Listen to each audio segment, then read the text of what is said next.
Hello everyone, this is Onikizu back at it again with another video. Okay, I've been playing this very interesting game here, Skull the Hero Slayer. Um, it's been quite the enjoyable experience so far, except for like when I just started out, I was like, wow, what am I doing? How do I do this? Of course, that's with just about any game.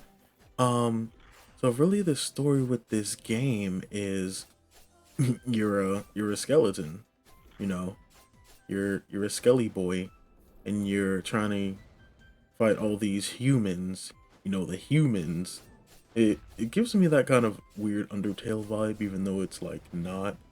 I don't think there's like any real closeness or significance to this game in Undertale, but like you can kind of get how it switches things up. It's pretty interesting. So you got this little. He looks like a kid skeleton, and he's just like swinging this thigh bone. Pretty sure that is a thigh bone. I forgot what it was. Because at the beginning of the game, he was just walking around. He's talking to all these other skeletons, and they're just like, "Okay, we're down. We're down. We're down for the count. Okay, it's your job. Please do this." And one of them gives him a bone. It's like, "Yeah, use this. It'll work. It will most definitely work." So this man gets to work swinging on these boys, and the first ally you kind of get, well, they're not like an in battle ally. They're just kind of like, hey, I'll stay here while you do all the work, and well, when you come back, I'll help you out in kind of more subtle ways that aren't combat based. Um, it's a witch. She doesn't really have a name, but she helps you like upgrade your combat abilities and um combat health, things like that. So she's kind of like the fire keeper from Dark Souls, if you get my drift. So with that, she's like the first NPC you kind of gain. um I forgot what exactly. She had some information about the king, how he was taken, the king of all these kind of monstrosities that Skull is out here trying to save. But other than that, there was another guy, kind of fox. Yeah, he was. It's like a fox Robin Hood, I guess you can call him. Um, he's like the second guy. He comes back to base, and he kind of gives you other skulls because Skull has this ability where you can switch skulls, and it's pretty cool. So you switch skulls. The first time I didn't know I could hold two and just leave his skull behind, but you can hold up to two skulls. It was cool. When I realized that, I was like, great. Okay, so I can just use two skulls and not have to worry about only using one powerful skull and using his skull. Even though he's still pretty strong, he can like he can throw his skull and you can teleport over to it, which is pretty good, but you kind of need a little more oomph to get through this game. Um, so with that, the story goes, at least the story that they're showing you in the game, the first cutscene I saw, it involved the king and a child that happened to cross his path. Apparently they were good friends, and the kid was like, "Someday I'm gonna be a great hero," and they were just joking and enjoying each other's company. And the king was also, he had a cat with him. Um, if I remember correctly, that was the witch, and she was like, that's not gonna be a good thing for you. If this kid turns out to be a hero, at least it won't be a good thing for you. He's just like, yeah, I kind of know that. It's not important right now, but he's gonna be a great hero. Now, you see the figure in the game here. It's kind of he's kind of the looming threat of the game. The main guy, the first hero. That's what they call him, the first hero. So he's kind of probably the final boss of the game. I'm assuming that that kid turned out to be that hero, but remembering correctly, that man, the king. he said that that boy would save his kingdom. So thinking about that, because of course I haven't beaten the game yet because I'm kind of trash. Well, not really, but you know, it is going to take a while to figure all of this out. But with that information, I'm assuming that kid ended up being Skull. Because also in one of the cutscenes, it seems that that child ended up dying from, I don't know, another human? A knight, I think. And I think they did something with him. But if that kid might happen to be Skull, of course, that would mean he is indeed the protagonist of the game, that kid. And that being me, who's gonna end up beating the crap out of the first hero when I finally make it to him.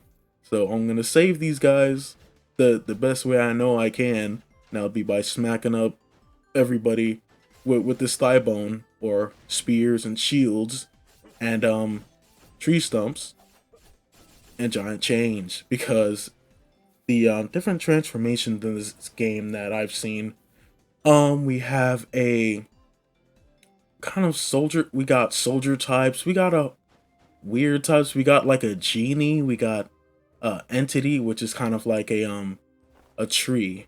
One of the first boss, main boss, is like grand entity of the forest. He's also like the ent type. But yeah, the entity version is like a tree and you could just like smash the ground. It that boy's a monster. But you have the soldiers, you got a recruit. He does like this one slash type thing, but he can like summon archers and that kind of thing. So that's pretty interesting. Um boy, the Arch Lich. That boy is power. The Lich is power. Those chains that that man summons, those things are great. I love that. Like that character is just great. I don't know how else like magnificent, but it's like with my understanding of the game as it is now, I can't really utilize him to his full potential. So when I made it to like the second main boss, I just kind of floundered and failed, and I died. So I wasted that power horribly because I kind of suck, but I'm gonna get there. But yeah, with the transformations, those are pretty interesting. You also have like a wolf, which is that's pretty cool too. There's a lot of different transformations, which is great. Boy, the rocker, the melody for the rocker is just like so cool. Like the rocker is just good, man. And like the first thing I had an issue with was it was just me, of course. The movement of myself and the enemies felt kind of stiff, but once I kind of got a hang of it, the real strategy is to kind of keep the close rangers at bay while you kind of figure out if there happens to be a kind of long range enemy attacker. You kind of hold the close range ones at bay, figure out where the long range one is at, you take him out, and then you just go ham on the regular guys. And then that's pretty much the strategy. And of course, if you there's the big boys that either do a lot of damage in one swing, or they got this kind of traveling attack that just, if they do it from a certain range, they could still hit you because it's kind of like an aftermath type hit. So you want to kind of get out of range. Of course, if you have other close range enemies in the area, do what you can to take care of them, and of course, get out of range before the big guy can throw one of his aftermath attacks. And the combat's pretty nice. With the different transformations, you got different ways to take care of enemies. You can, of course, with the thief, you can kind of just like somehow steal money off of these dudes, and of course you need money for healing items. The healing in this game, it wasn't that good to begin with, but once things got a little more hectic, because this game does have enemies kind of gain XP off of rocking you. So if you lose, apparently they gain strength from rocking you. So can't let them do that. Although I've let them do that like 25 times and I'm still upset about that. because I did not want that to happen. But it's either usually toward bosses or like it's not really towards the regular enemy crowds. It's usually just the bosses. Like, cause there's the adventurers, the kind of in between bosses. They're the guys that are just like I want the first hero to notice me, so I'm gonna be as strong as I possibly can and take out as many of these enemy guys as possible, which is like the bosses that we fight. Kind of in between the like big guys, the big bosses that you want to get through.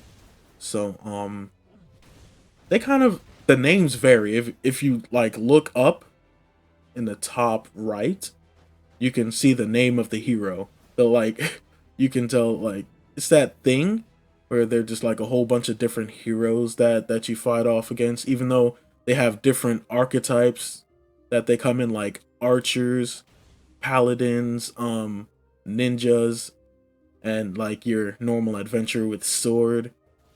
There's like different ones that will might pop up. Um that it'll be random whichever one you get. It's not like set in stone, but the big bosses are set in stone.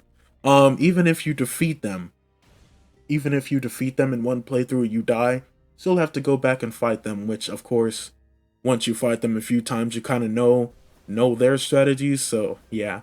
You get how it works, so you'll get through it quicker than you did last time. And with that, you kind of you move through that second big boy. He threw out these two rapier wielding women, and I got slammed up. I got ran through, and they just rocked me, and I was just like, wow. I still kind of suck. I thought I was good when I I thought I was good when I ran up with my arch lich. I thought I was good. I ran up. They slaughtered me. I'm like, bro, I'm not good at this game. They eradicated me, and I was just like, wow, I really can't. But I'll figure this out. I was thinking maybe I just needed to switch over to a kind of close range attacker. I don't think far range is gonna do it for that fight, but yeah, I'll get through it. The story is quite interesting. The cutscenes that they do bring out once you first beat one of the main bosses, it's read in like Korean, I think. If it's not, it has to be Korean. If not, I'm just like horrible. But it's either Korean or Japanese.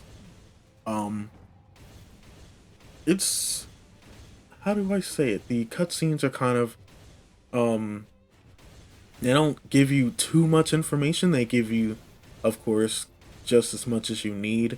Of course, kind of before all of this crap went down with the king being captured by the first hero. I'm assuming it's gonna give us all that information about who Skul is, which I kind of assume is the little boy and kind of the character of the king himself and the character of the first hero. Sure, we'll get that information through those cutscenes. So I'm pretty interested in this game. I got like 6 hours on it already. I forgot when I bought it. It was um probably the 20th. I'm thinking the 20th. Yeah, that was when it came out. It was either the 20th, 21st, or 25th, I'm thinking. But I've been definitely enjoying the game so far. Um, the combat, I definitely enjoy. The enemies are quite interesting, especially when you get through the game. You get these new guys, and you're like, oh, the interesting moves. I like it. I like the way you move. Very interesting. Especially those rapier women. Nice. But anyway, I will keep playing that game, and I will get the hang of it.